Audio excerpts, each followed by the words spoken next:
everyone. This is your girl Sade reporting live from Win in STEM podcast. Welcome to episode 6 of our series, How It Started versus How It's Going. Today I have another special guest. Her name is Dr. Lillian Phuong. And fun fact, we took AP Physics together in high school. I can't believe that this year marks 10 years since we graduated high school. That's crazy. It is And I'm very sure crazy. if it wasn't for COVID, we probably would have seen each other in person at a hmm reunion or something. But I'm glad you're here now. Thanks for having me. So, before we get started, one of the things we do here is to allow our guests to introduce themselves. So, basically, unapologetically telling our listeners who you are, what you do, where you're from, share your accomplishments, what you're proud of, and all the good stuff. So, All this right. is your time to shine. So, the Sounds floor is good. yours. All right. Thanks, Sade. Hi, everyone that's listening. Like Sade said, my name is Lillian Phuong. I was born in Fall River, Massachusetts, Woo which is woo. also where Sade is from. Um, I'm the youngest of three, two older brothers, and I'm the baby girl. So I went to high school with Sade, Go Hill Toppers. But Woo-hoo. I think we also might have gone to middle school together. Did you go to Talbot? Yep. Mm-hmm. So we knew each other, we saw each other, but we probably didn't really make contact until we had that very rememberable AP physics I class together. know that struggle class. Oh But goodness. we made it, and now we're here. Mm-hmm. Um, so in high school, I graduated in the top five of my class, and then eventually went to pharmacy school at Northeastern University in Boston, Massachusetts. I did a 6-year Doctorate of Pharmacy program and graduated about 4 years ago now, 2016. Did a couple of internships while I was there. I did an internship at the VA Boston Inpatient Pharmacy, the Massachusetts General Hospital Outpatient Pharmacy, and the South Cove Community Health Center Outpatient Pharmacy. After graduation, I happened to land a job that I hoped for, and actually it came as a bit of a surprise. And that's the job that I still currently have, and I've been there since graduation for 4 years. And I am a clinical inpatient pharmacist at the San Francisco VA hospital. So now I do live in San Francisco. Um, Nice, yep, nice. So you went from the East Coast to the West I Coast. did. So what made you pursue a career in science, but more specifically in pharmacy? So what age were you introduced? Did you have anyone in your family who was already a pharmacist, or do you have any mentors that inspired you? Yeah, so that's a good question. I didn't specifically know I wanted to do something health related. I mean, growing up and going through like the core subjects in like school, like through high school and stuff, I always knew that my strengths were in the sciences and then the maths, and it came more naturally to me. It was always more interesting than other subjects. So I didn't really start to think about like, what I would pursue as a career until it came to be about that time when I was a sophomore in high school and I was trying to figure out, what should I do. And at that point in my family, I didn't have anybody working in medicine directly, but I did have some cousins in health related fields. So one cousin was formerly pre med. He had actually decided not to pursue medicine and he had gone into personal fitness and health coaching. And I have another older cousin who was a nurse. But we weren't really close, and they were at least 10 years, and they are at least 10 years older than I am. So we were never very close. So they didn't really have a huge impact on that decision. So for pharmacy specifically, I would say the first time I even thought or knew it existed was when I was introduced to it by an older friend who was also considering the pharmacy field. And since we were pretty close friends at the time, and since I looked up to her, I thought it was a good option to look at. And after doing more research, it kind of seemed that it would be something that would be both interesting and rewarding, and also help that it was something that was very practical and seems like it would allow me like financial stability in the future. Nice, nice. Can you briefly describe the biggest challenge you faced while in school as a person of color majoring in science, pharmacy? This can be either, undergrad or your graduate, and how did you overcome it? Yeah, so my undergraduate and graduate program, the Doctor of Pharmacy program at my school, was kind of a combined program, and that's something that's unique to only like a handful of schools across the nation. But in terms of challenges related to being a person of color, I feel like I didn't really have any external challenges due to my ethnicity per se. I was born here in the United States, and my family is ethnically Chinese. And for those who might not know, here in the U.S. at least, there's no shortage of Asian Americans in the medical field, including in pharmacy. But this was something I didn't know until I went to college. It was a complete surprise to me. So coming from a city that had a low amount of Asian people and even a lower amount of Chinese people, that was something that was also comforting to me when I went to college. And Hmm. so, because I didn't have any specific external challenges related to being a Chinese American, the biggest challenge I probably faced was something that was more self-imposed, and that was probably just to succeed and be able to do well. The Hmm. stereotype for a lot of Chinese families is that people or parents are extremely strict on the children's academics. And so, in terms of strictness, I feel like my parents were maybe in like the upper middle tier. They expected and wanted me to do well, even if they didn't say so verbally. And knowing that I didn't want to let them down, I was afraid to fail, and that fear was basically something that I held on to all the way through pharmacy school, basically until graduation. Yeah, I Hmm. definitely can feel that.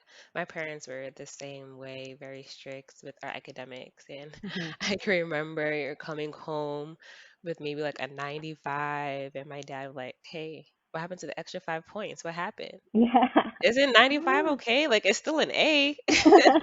Yeah. So you know what I'm talking about. Yeah, so I definitely understand. Yeah, so in terms of like being able to overcome that, I think the one of the most important things I had to do is kind of take a few steps back and view things from like a realistic but practical like bird's eye view. I remember I would play out scenarios of like, okay, what happens if I fail this test? What happens if I fail this class? What happens if I have to go back a semester? So I was trying to prepare myself for these things in case they ever happen. And so if they did happen, I could just kind of follow my contingency plans and I wouldn't be just like, completely like in the dark and Yeah. panicking.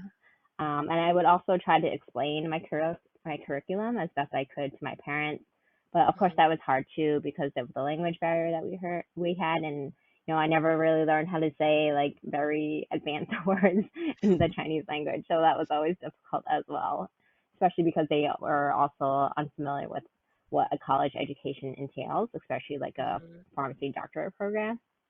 So to kind of like put myself in a good mental state when I was going through school, I would have to remind myself of like all the things that I had accomplished to get where I was at the time and remind myself that I was qualified to be there and it was okay if I wasn't acing every class because realistically, not many people do.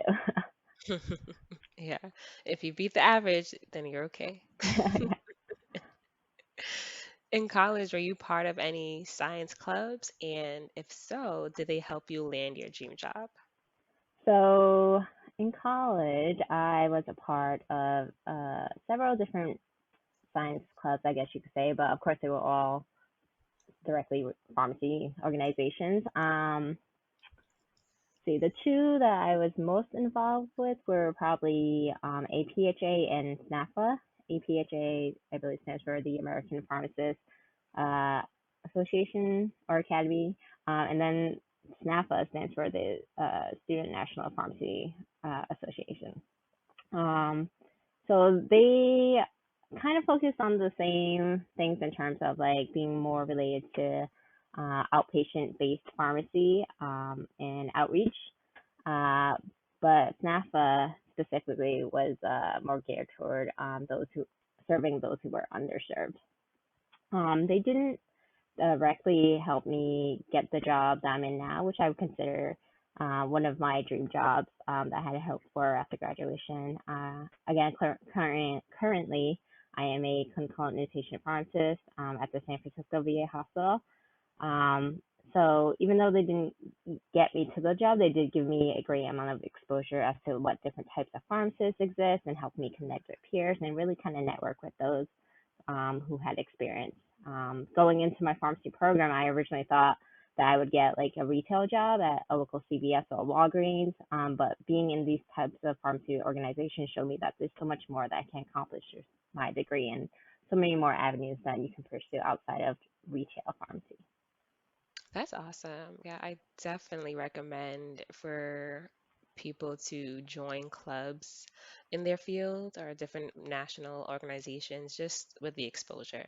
The Hmm. exposure is key. If you Yeah. don't know about it, how can you move forward, professionally or personally? And there's just so much knowledge out there and just resources that, we don't know of that these organizations can help with. Hmm. Definitely. So, what steps did you take that led to your current role? So I know you mentioned you had internships. Hmm. How did you get those internships? So for the internships, so I at my school specifically at Northeastern University, we have what's called a co-op program, where you basically go and do an internship at a institution and they pay you. So as if you're working there full time. So the school, because the school builds it into the curriculum, they actually have a lot of support to help you obtain these positions. And they send out your resume for you. They help you set up the contacts. They follow up with you to see how you're doing on your co-op search. So that was really helpful. In addition to like that being part of my school's curriculum, it's also something that's required, having those intern hours and those experience hours in order to apply for a pharmacy license. So even if your school didn't help you set it up, which most schools do, you still have to go out of your way and try to find like those intern hours. Mm, Um, so so my first co-op was at the Boston VA hospital, as I mentioned earlier. And that is actually what led me to get my current job since I work at the San Francisco VA hospital now. After graduation, I was kind of in a bit of a rut trying to figure out what I wanted to do. And then somebody forwarded me an email that was sent out to the entire clinical pharmacy network across the country. And they were like, hey, why don't you try to apply for this? And I kind of applied for it on a whim, didn't think I would get it because I was a new grad, thinking that, they wanted someone with more experience. So I mhm. kind of just did it and just kind of went through the steps and ended up here. Nice. Did you also participate in fellowship programs or just Uh, internships? so after pharmacy school, you two of the most common post-grad training programs include residencies and fellowships. They're not required, and there's more opportunities outside just a residency or a fellowship. Residencies are more clinical based, whereas fellowships are more pharmacy industry based. I did apply to residency after I graduated, but unfortunately, I did not match with their program. And basically, how that works is that you rank a bunch of programs that you were able to get interviews with, and then they rank all the candidates from like who they want the most to who they want the least, and then there's some magic algorithm that will match the rankings, and if you match a site, they will offer you a position.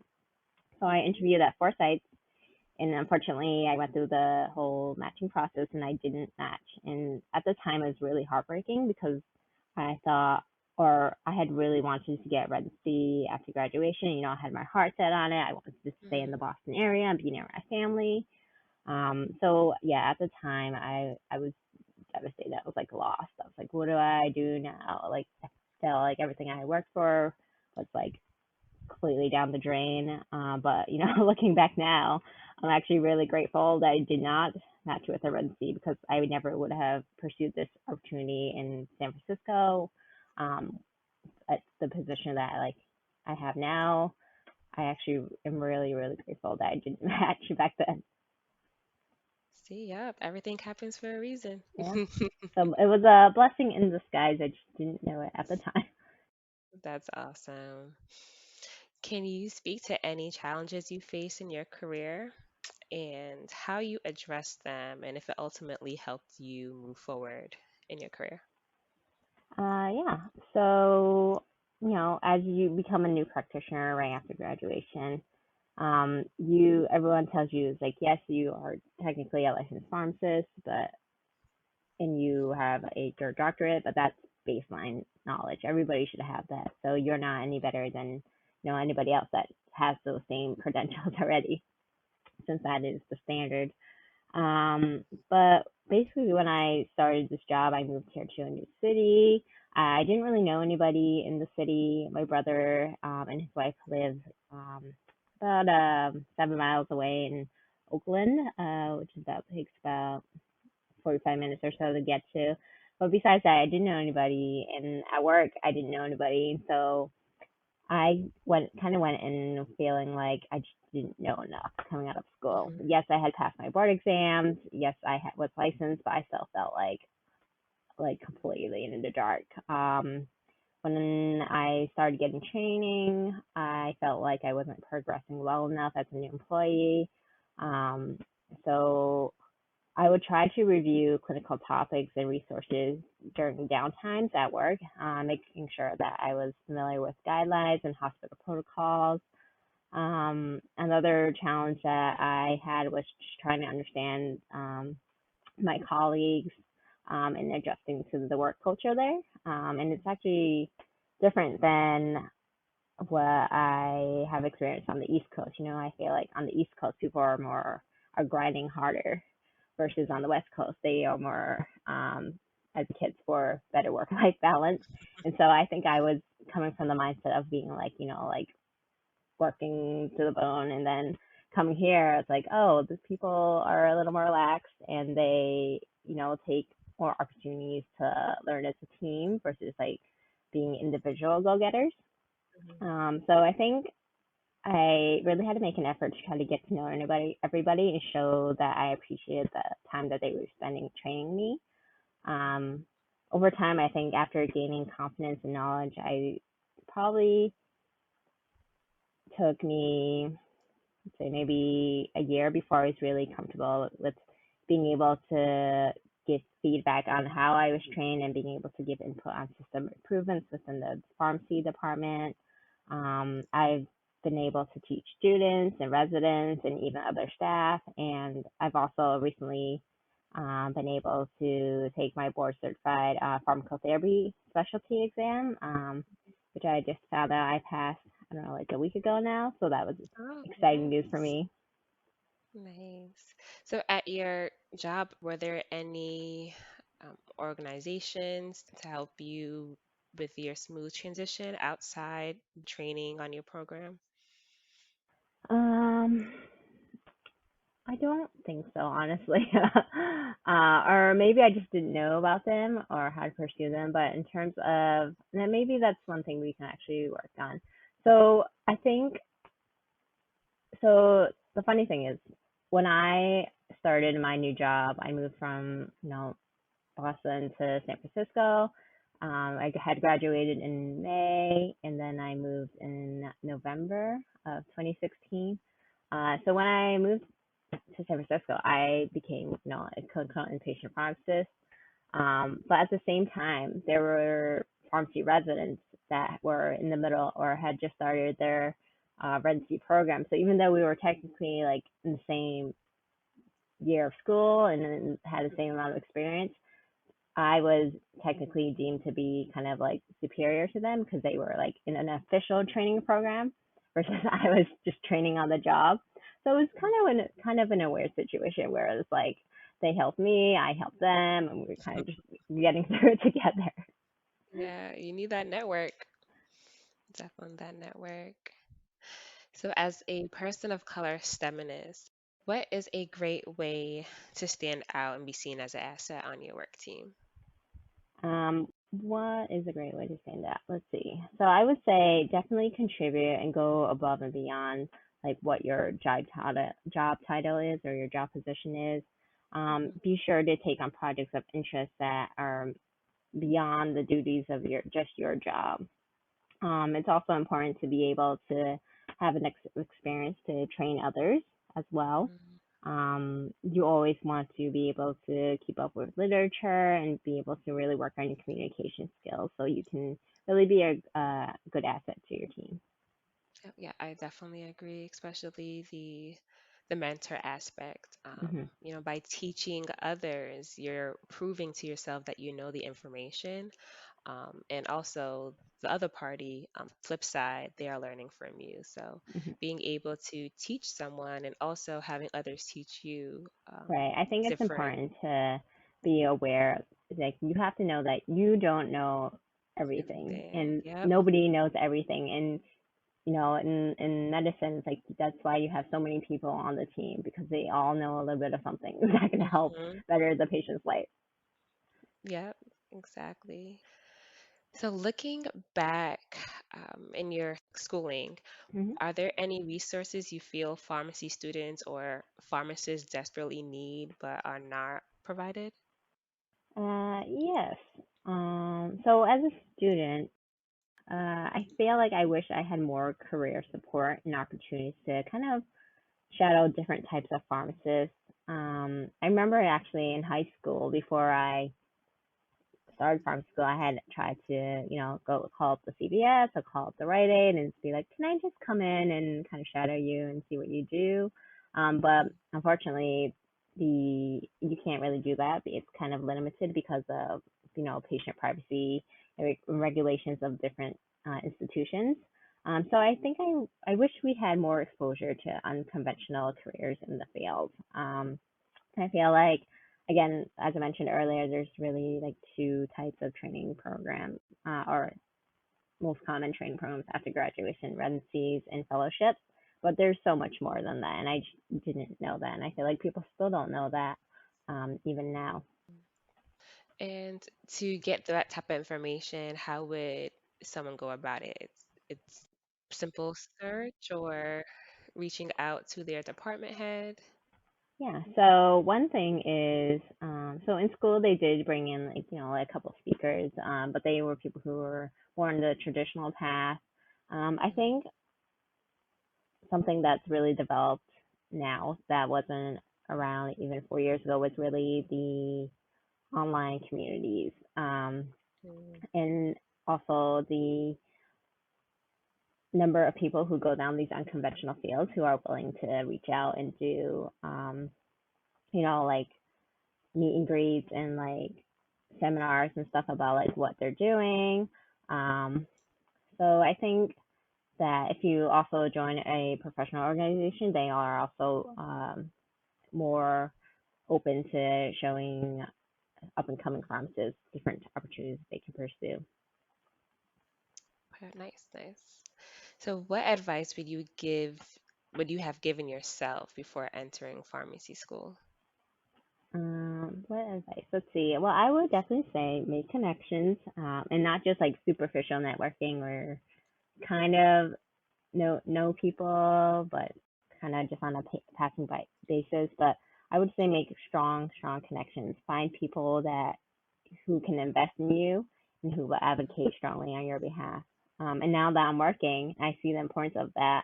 Um, this is something that I really tell all the students that I precept and all the residents. I'm like, make sure you have people that can vouch for you because they will. Because a lot of people, like myself, I felt in a way like shy or bad about gloating almost like when I was interviewing or anything about like my accomplishments. But if you have people who will do on your behalf because they want you to succeed, that's one of the most important things. Great, great. So that was our last question. Thank you, Lillian, for spending time with us today. No problem. Thanks for having me. Thanks. And do you have any contact or LinkedIn where our listeners can connect with you after? I am on LinkedIn, Lillian Phuong. I'm sure Sade can share the info for anyone that needs it. But yeah, I'm on LinkedIn. That's probably the best way to reach me. Right, perfect. So I'll enter that information in the podcast description. But thank you so much for being a guest on the podcast. It's Of been course, I so am long. honored. I would say that I am so glad that you are doing this because it's really platforms like this that are helping people who are like lost or have no idea what role they can play in the world of STEM. That and by having this platform, by listening to stories and like real stories, that Yes, they yes. can have some kind of guidance and not feel so lost. Thank you. Yeah, that's my goal. So I hope our listeners are tuning in and hope you are gaining something from it. Yeah. I am, oh, if anyone wants to reach out to me, they're all about pharmaceutical advice, career advice, and what I do in my job. I am more than happy to share. I have students and residents that I precept almost every day. So, listeners, as a reminder, please make sure to subscribe on Apple Podcasts, Anchor, Spotify, Google to hear episodes when they're first released. And if you're on Instagram, make sure to follow us at the Win in STEM podcast. And I hope you enjoyed this episode. Until next time, be great and go out and win in STEM. Yay!